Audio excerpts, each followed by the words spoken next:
Hello ma'am's. Circle में आपका welcome है। एक्चुअली आज मैं आपसे जो चीज़ शेयर करने जा रही हूँ वो मोस्टली सबके साथ होती होगी। इसलिए मैं आज बात करने जा रही हूँ कि बच्चों को एंटीबायोटिक्स क्यों दी जाती है। मोस्टली बच्चों को फीवर होता है तो हम डॉक्टर्स के पास जाते हैं, डॉक्टर हमें पैरासीटामोल या जो भी मेडिसिन है फीवर की वो देते हैं, प्लस उसे एंटीबायोटिक भी देते हैं।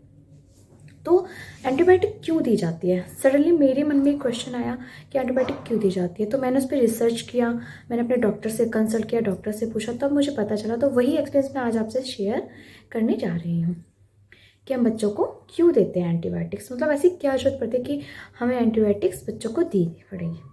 हमें एक चीज़ जाननी होगी, बच्चों को बार बार बीमार पड़ने पे हमें एंटीबायोटिक्स नहीं देनी है। हमें खुद से उसे कोई भी मेडिसिन नहीं देनी है। अपने डॉक्टर से कंसल्ट करके ही उसे मेडिसिन देनी है, क्योंकि हर बच्चे एक जैसे नहीं होते। अगर आपके बच्चे को पैरास्टामोल सूट कर रही है तो किसी और बच्चे को क्रोसिन सूट करती होगी, किसी किसी को कॉम्बिफ्लेम सूट करती है, किसी किसी को आइबुप्रोफेन करती है। तो मतलब हमें डॉक्टर से कंसल्ट करके ही ये सब दवाइयाँ देनी है। हमें बिना पूछे कोई भी दवा नहीं देनी है। फर्स्ट थिंग हमारी ये हो गई। सेकेंड, बच्चों के केसेस अलग अलग होते हैं। बच्चों को सर्दी हो रहा है, जुकाम हो रहा है या फीवर हो रहा है तो हम सोचते हैं उसे दवाई दे दी, जो सडनली हमें डॉक्टर ने फर्स्ट टाइम बताई थी वही दवाई। कुछ पेरेंट्स क्या करते हैं, वही दवाइयाँ ले लेते हैं प्लस एंटीबायोटिक्स ले लेते हैं। तो अगर हम बिना सोचे समझे कोई चीज़ करेंगे तो वो नुकसान देगी। इसलिए हमें थोड़ा सोच समझ के काम लेना है, थोड़ा पेशेंस से काम लेना है। हमें बिना डॉक्टर से कंसल्ट करे बच्चे को कुछ भी नहीं देना है, क्योंकि बीमारियां जो है वो अलग अलग होती हैं, तो मेडिसिन भी उसकी अलग अलग होती है। तो अब एंटीबायोटिक कब यूज़ की जाती है? जो बैक्टीरिया से होने वाली कई बीमारियां होती हैं जिसको ठीक करने के लिए एंटीबायोटिक दी जाती है। इसकी मदद से, एंटीबायोटिक की मदद से, ये नहीं कि एंटीबायोटिक ख़राब है, एंटीबायोटिक बहुत अच्छी है। एंटीबायोटिक की मदद से देश में लाखों करोड़ों जान बचाई जा सकती हैं, लेकिन साथ ही साथ इससे खतरा भी है। इसके ज़्यादा यूज़ से खतरा भी है।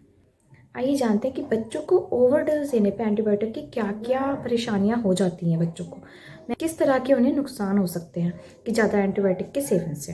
हमारे शरीर में करोड़ों जो गुड बैक्टीरिया होते हैं, बहुत से अच्छे बैक्टीरिया होते हैं जो हमारे इम्यून सिस्टम को, हमारे पाचन तंत्र को कार्य करने में सहायक होते हैं।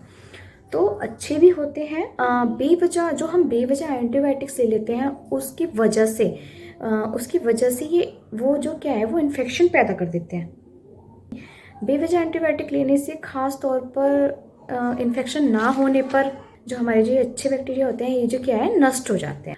और बच्चों के साथ क्या हो जाता है, बच्चों की जो शरीर की जो नॉर्मल जो क्रियाएं करते हैं, बच्चे सामान्य क्रियाएं पे बहुत इफेक्ट।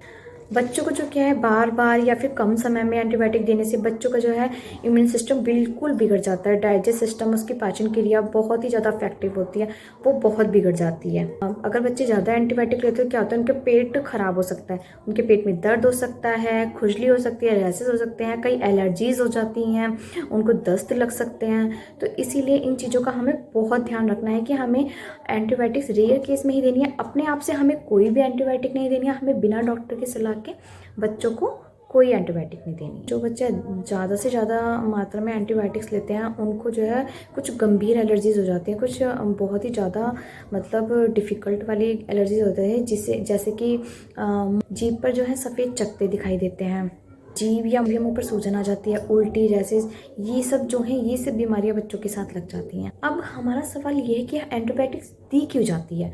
जब हमें पता है कि उससे इतनी प्रॉब्लम्स भी है तो क्यों दी जाती है वो? लेकिन उसके कुछ फ़ायदे भी हैं।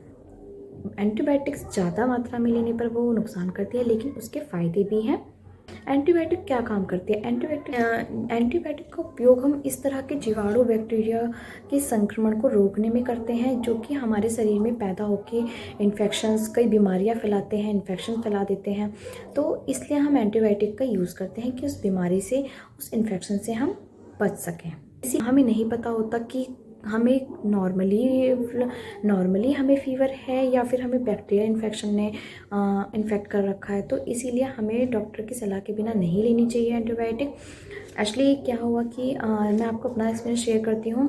एक्चुअली कुछ दिन से मेरी बेटी को अचानक से फीवर हुआ, कोल्ड हुआ एंड थोड़ा सा हल्का सा उसे कफ हुई। तो मतलब अचानक से उसे हुआ, पूरी नाइट मैं परेशान रही, पूरी नाइट उसे फीवर रहा है। तो मैंने डॉक्टर से कंसल्ट किया, मुझे इतना टाइम नहीं मिला कि मैं होम रेमेडी करूं, तो मैंने डॉक्टर से कंसल्ट किया। मैं डॉक्टर के पास गई तो डॉक्टर ने मुझे बताया कि एक्चुअली ये क्या है, इन्फेक्शंस है, ये बैक्टीरिया की वजह से इन्फेक्शंस है, जिसके लिए हमें एंटीबायोटिक देना ज़रूरी है। जैसा आप लोग करते हैं मैंने भी वही किया। इमरजेंसी में जब ज़्यादा फ़ीवर हो रहा था तो मतलब मैं डॉक्टर से कंसल्ट नहीं कर पाई। मैंने भी मतलब फ़ीवर को कंट्रोल करने के लिए एक सिरप है, पैरासीटामोल सिरप, उसे पिलाई जितनी डॉक्टर ने उसे बता रखी है उस क्वांटिटी के हिसाब से। तो मैंने उसको पैरासीटामोल सिरप पिलाई, लेकिन उसको पिलाने के बाद भी उसका फ़ीवर नहीं उतरा। तो मोस्टली मैं आपको ये बताना चाहूँगी, अगर बच्चे को तेज़ फ़ीवर होता है, बच्चे के सर पे ज़्यादा फ़ीवर होता है, तो बच्चे की आप पट्टी ज़रूर करिए ठंडे पानी से, क्योंकि उससे क्या है, ठंडा पानी आपको नहीं लेना है। विंटर्स है तो आप नॉर्मली पानी से बच्चे के मतलब कोई कपड़ा ले लीजिए, कॉटन का हैंकी ले लीजिए, हैंकी डुबो के उसे अच्छे से निचोड़ के बच्चे के माथे पे पट्टी रख दीजिए, बच्चे को अच्छे से स्पॉन्ज कर दीजिए, तो उससे बच्चे का फ़ीवर जो है काफ़ी हल्का होता है। मैंने भी यही किया था, तो मेरे बच्चे का फ़ीवर काफ़ी हल्का हो गया था। नाइट में तो मैंने यही किया था, लेकिन मॉर्निंग होते ही जैसी सुबह हुई मैं मतलब अपने बच्चे को लेकर डॉक्टर के पास गई, तब मुझे डॉक्टर्स ने कुछ दवाइयाँ सजेस्ट की, तो अब मेरा बच्चा बिल्कुल ठीक है। तो इसीलिए मैं आपको ये जानकारी देना चाहती हूँ, क्योंकि सडनली मेरे दिमाग में ये क्वेश्चन आया कि एंटीबायोटिक के बिना बच्चा ठीक नहीं हुआ, तो ये इसको बैक्टीरियल इन्फेक्शन था, इसलिए वो एंटीबायोटिक के बिना ठीक नहीं हुआ। तो इसीलिए आप डॉक्टर से सजेस्ट करके ही लें, अपने आप कोई भी आप वो मत कीजिए।